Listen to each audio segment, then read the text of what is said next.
दीवाओं में नई सुसारी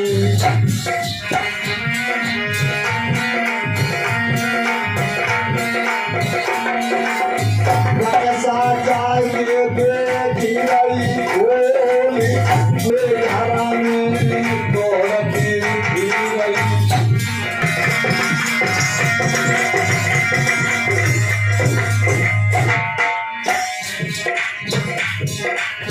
माता रमाबाई के पास कोई बढ़िया साड़ी नहीं गई हो, विचार कर रही है मेरे पिया आ रहे हैं।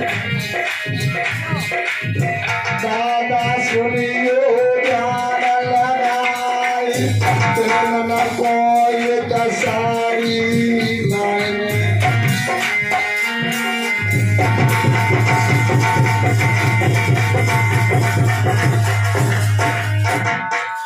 आगे दादा साहब कुंडी खटखटवाने लगे, कुंडी खटखटाने लगे और जैसे ही आवाज भैया गेट खोल दिया। आइए साहब आइए। आज साहब का बैग ले लिया और देखिए बैग लेने के बाद में मैया ने बैग रख दिया और मैया अलग हट गई दूर जा करके और बैठ गई एकदम। मैया रोने लगी। बाबा साहब सोचने लगे मैंने तो इससे कुछ कहा नहीं, ये रो क्यों रही है आखिर, क्यों रो रही है, मैंने कुछ कहा नहीं। रामू उठता, रामू सुन ये बता पहले बच्चे कहाँ हैं। क्या बोली, बच्ची कहाँ है। हाँ हाँ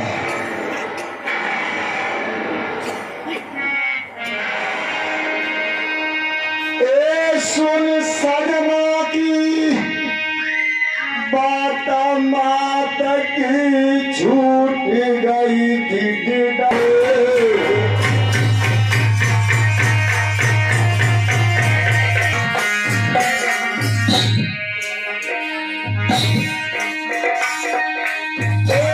सुन सैया की बात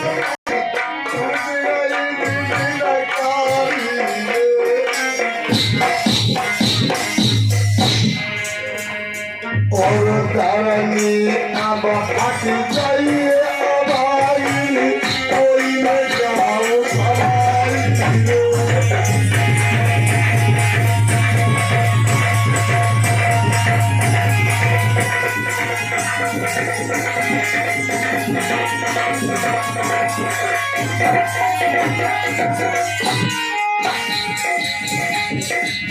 इतनी दुखी तू पाए पगली दिए बताइए और बच्चा तूने कहा कर गए सजना को दिए समझ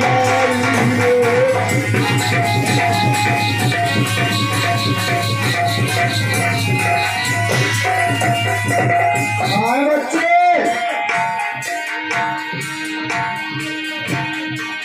पैर में गिर गई सैया के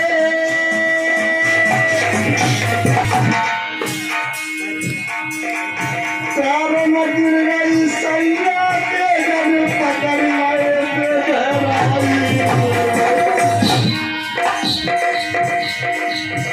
और तेरी दुल्हनिया अब आज में भाई जन तीनों बच्चा नहीं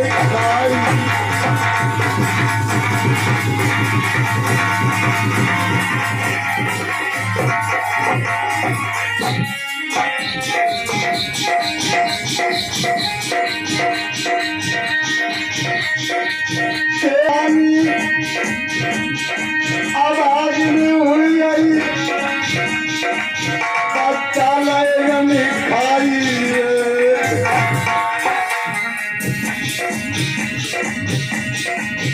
अब कछु तो दंड मोई क्या सजना खबर उठाई कराई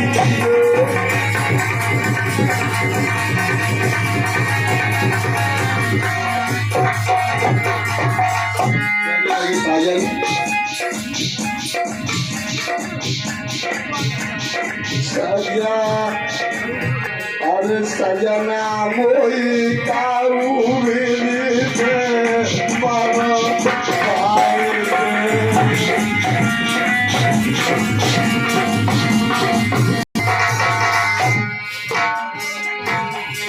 साजा ना काऊ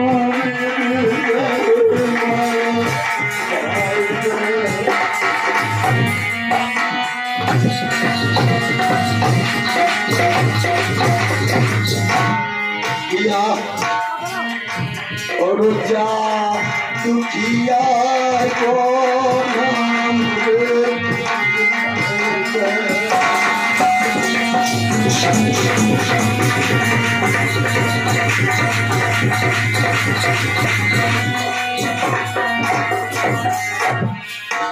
राजा आवा नए तारानी के रहे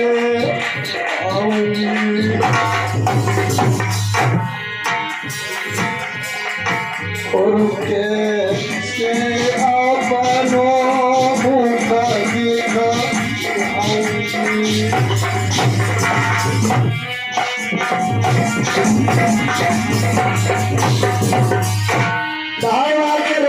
कहने लगी भैया आज तीनों बच्चों में से एक भी बच्चा नहीं है। बाबा साहब बोले पागल हो गई, कैसे बात करेंगे? सही के नहीं बताती है क्या हो गया? मैं सही तो बता रही, तुम विश्वास नहीं मानो।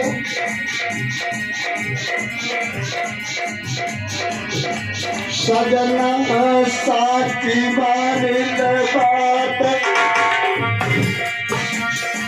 तीनों बच्चा दही खाई ले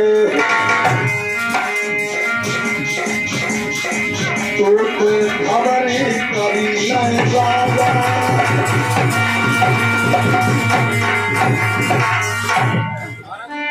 बंधु।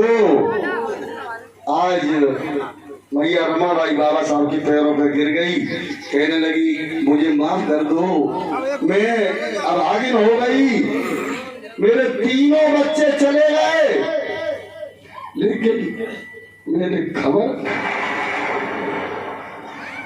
बाबा साहब ने बाबाई को उठा लिया और उठाने के बाद कहने लगे रहो पागल हो गई है, तेरे जैसी पत्नी दुनिया में किसी की पैदा न हुई होगी रामू। और रामू को आज बाबा रामू तेरा नाम मेरे नाम के साथ अमर हो जाएगा। पगली तू क्यों परेशान हो रही है? मैं तुझसे जिंदगी में कभी बच्चों का ताना नहीं मारूंगा। क्यों? अगर शिक्षा की वैल्यू समझी तो, नहीं तो ऐसा कोई पैदा नहीं हुआ धरती पर जिसने अपने बच्चों को मार के और अपने पति की पढ़ाई कराई हो। रामू तेरे समान दुनिया में कोई औरत नहीं हो सकती है। आज के बाद जब तक ये धरती, ये आकाश, ये सूरज रहेगा तब तक तेरा नाम रहेगा। धन्य रामू की आज अपनी पत्नी को छाती से लगा लेते बाबा साहब। और बंधुओं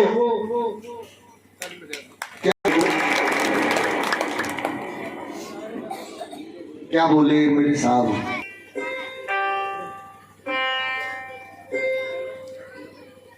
अरे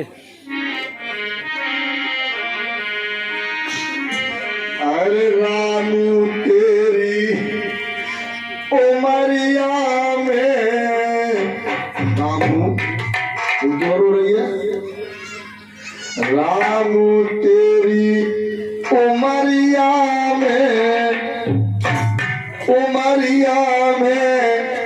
हम सुख नाए देखो डगरिया में।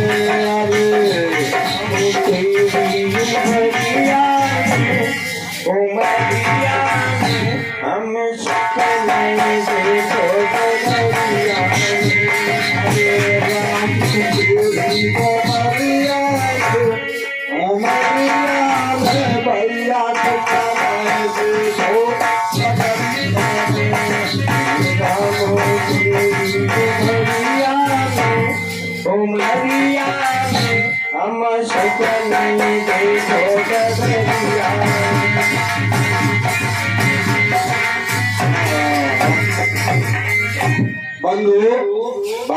कहने लगे पगली आज ये सब चना साफ कर और बिल्कुल मुस्कुरा के दिखा, कोई बात नहीं है।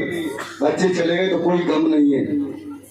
मेरे लाखों बच्चे हैं, हजारों बच्चे हैं मेरे समाज के, वो सब पगली तेरे ही तो बच्चे हैं, तू इतना दुख क्यों कर रही है? रामू कहने लगी भैया मुझे बच्चों का कोई दुख नहीं है, मुझे इस बात की आज तसल्ली हो रही है कि तुम्हारे कोट पैंट और टाई को देख के मैं बच्चों की तो याद ही भूल गई सजना। देखिए आज माता रमाबाई जहाँ पर साहब को इस ड्रेस में देखती है तो बच्चों की सुध बुध सब भूल गई और कहने लगी कि साहब मैंने ये सुना है कि आप भारत में आए हो, आपका बहुत बड़ा सम्मान हो रहा है, तो आप ऐसा करो पहले अपना सम्मान करायो तो शाम को घर आइयो तब बैठ के बातें करेंगे, ठीक है ना। तो आज बाबा साहब का सम्मान होने के लिए बंधुओं बहुत बड़ी पांडाल लगी है और बहुत बड़ी स्टेज लगी हुई है और माता रमाबाई अपने घर पे है और आज बाबा साहब के सम्मान के लिए देखिए माता रमाबाई घर पे है, बाबा साहब के सम्मान की तैयारी।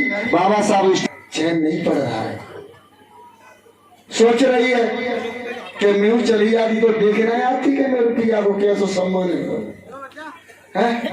लेकिन कैसे चली जाती? वो तो पहन में साड़ी तो ना है, का पहलू में ढूंढने लगी जाओ बाबू कि ढूंढ लू एक सारी सारी मिल जाए। तो मेरी बात आओ बहनों बेटियों, आज ढूंढ रही है घर के भीतर कि मैं क्या पहन के जाऊं, क्या कह रही है क्या पहन के। सब भारत में आ गए बल्लू और उनका स्वागत होने लगा, कहने लगी क्या पहन के जाऊं क्या करूं, सोचने लगी मैं उधर क्या थी, लेकिन मैया को साड़ी नहीं मिली है पहनने के लिए। बंधुओं फिर पगड़ी रखी हुई थी पुरानी, चलो मैं देखूंगी जरूर आज मेरे पिया का सम्मान हो रहा है। तो बंधुओं माता रमाबाई घर से निकली है और निकलने के बाद पांडाल से बहुत दूर एक पेड़ खड़ा हुआ है और वहां माता रमाबाई खड़ी हो गई। आज मैया रमाबाई के पास साड़ी अच्छी नहीं थी, सोचने लगी अगर मैं अंदर जाऊंगी तो मेरे पति का अपमान हो जाएगा, इसलिए मैं यूं दूर से ही देख लेती हूँ। तो बड़ी खुश हो रही है कि आज मेरे पिया का अंदाजा लगाना मेरी माताओं बहनों बिना पढ़ी लिखी है और इतना बड़ा सम्मान भारत में मेरे साहब का हो रहा है और मैया रमाबाई खड़ी खड़ी देख रही है। बाबा साहब ने उधर देखा तो उनकी नजर पड़ गई कि पेड़ के पीछे कोई छिपा हुआ है।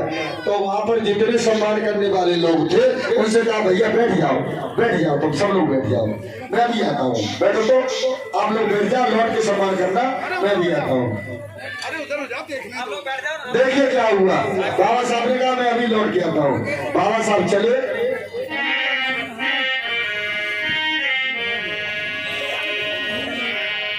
अरे मंच से शोरत लगाई है पहुंच जा रमाबाई है।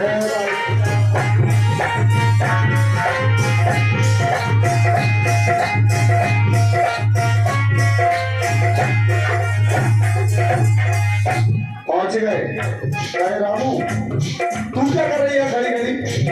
बोली साहब चुप रहो, एकदम उसने अपने ओठों पे हाथ रख के कहा चुप रहो, बिल्कुल चुप, बोलो ना, क्यों नहीं बोलो, चुप रहो, नहीं तो सब लोग यहाँ आ जाएंगे, पूरी भीड़ यहीं आ जाएगी। आप ऐसा करो जाओ यहाँ से, मैं तो देखती रहूंगी, तू पागल हो गई है, मैं कैसे चला जाऊं? नहीं आऊंगा। आज मैं एक बात बता रहा हूँ रामू तुझे, यही खड़ी हो जा, सुन, मैं तब जाऊंगा जब तू मुझसे आज जो मांगना चाहे सो मांग ले। क्या बोली रमाबाई? साहब हम मांगे तुम दे दोगे? बिल्कुल, अगर तू जो मांगेगी वो आज मैं मुहैया करा दूंगा।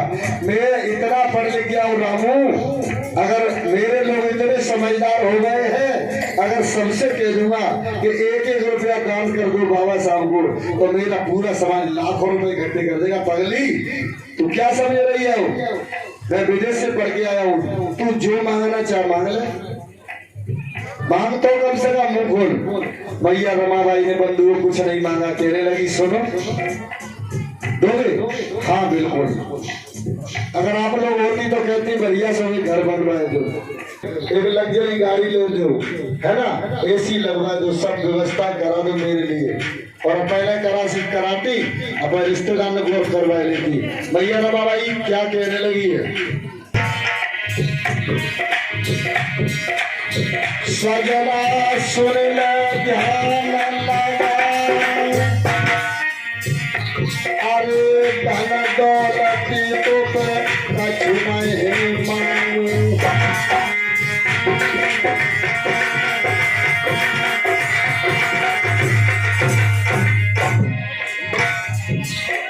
कहने लगी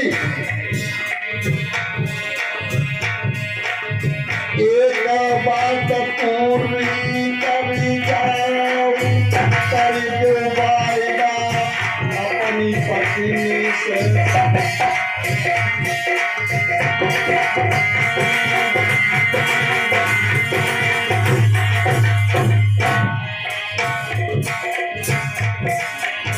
तेल में कौन पे साड़ी नाय, 250 पेड़ के पीछे छुपी थी,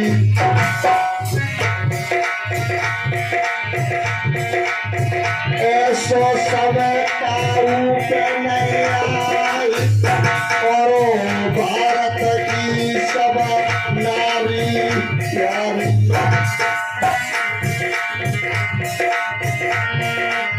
सबको साड़ी जइए पहनाई, और 100 साड़ी करी अल्लाह मारी,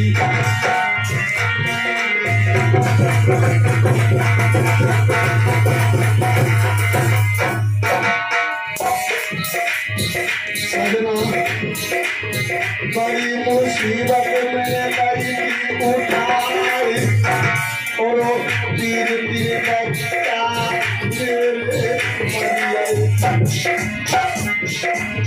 तब तो सजना दो तो पढ़ाई, अरे भारत की अब नारी जाति को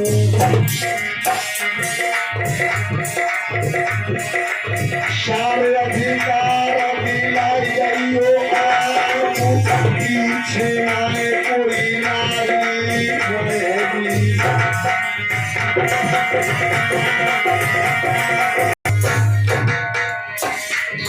क्या माना एक साड़ी।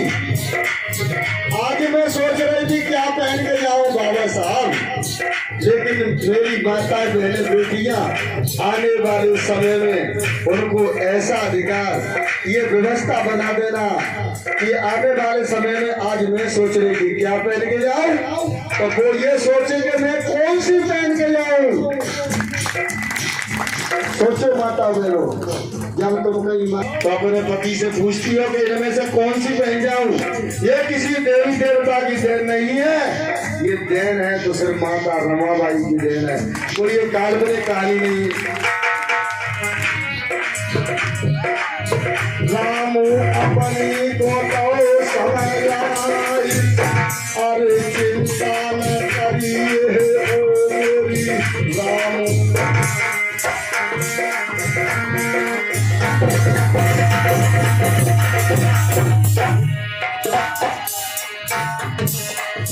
ऐसी व्यवस्था दिए बनाई, मेरे बिना दिया भारत चलेगा,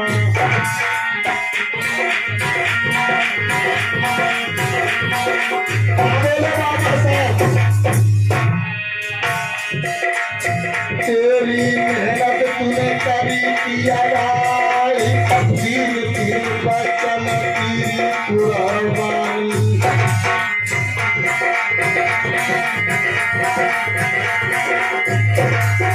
तूने सजा में बड़ी थी जमाई, नाम हो अमर तेरो आजरा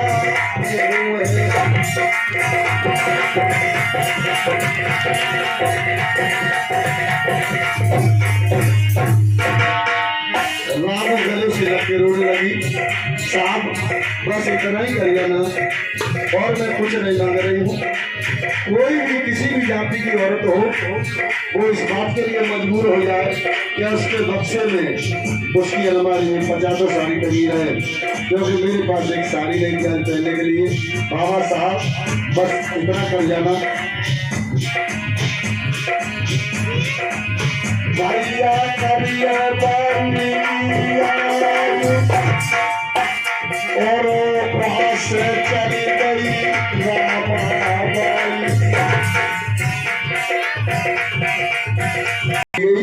और ये कह गई कि साहब हो सके तो ऐसी व्यवस्था बना जाना कि मेरी जो नारी की जाति है ये हमेशा से प्रथा, इसने कभी सुख नहीं देखा है, तो एक बराबर का अधिकार और ये कपड़े पहनने का अधिकार, जो सुंदर सुंदर साड़ी है वो जो मिली हुई है वो किसी और की देन नहीं है, किसी देवी देवता काली भूरी पीरी देवी की देन नहीं है, ये देन है तो सिर्फ माता रमाबाई है। और इसी बीच में हमारे बाबा साहब का स्वागत, आप लोग स्वागत करिए।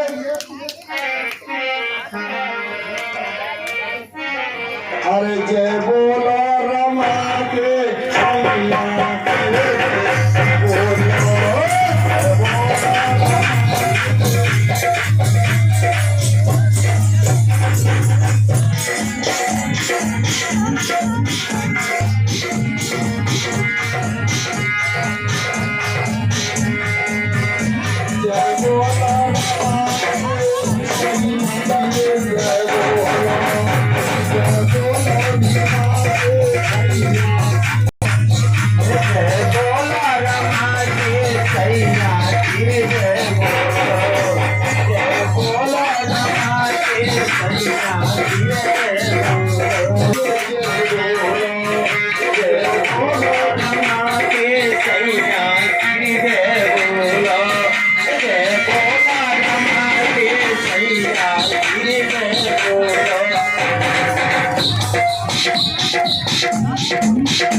नागिने बन गई मकलमिया मनु को मार के गई है, नागिने बन गई मकलमिया मनु को मार के आ गई है, नागिने बन गई मकलमिया मनु को मार के आ गई है, नागिने बन गई मकलमिया मनु को मार गई है।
Thank you.